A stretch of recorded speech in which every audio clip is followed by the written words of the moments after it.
I'm working on a Rampage here. The Rampage had a no start condition on the starboard engine. They put new batteries in it, but it would you still had to jump it to make it work.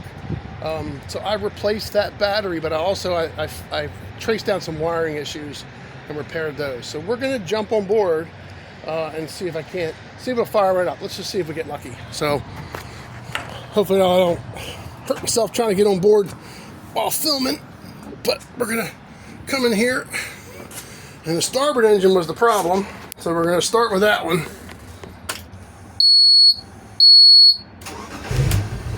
That started right up, and there's the port.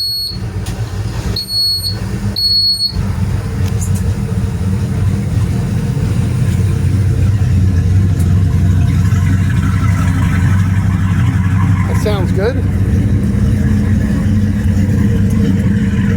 That sounds good. So I'm going to say we found the problem and solved it.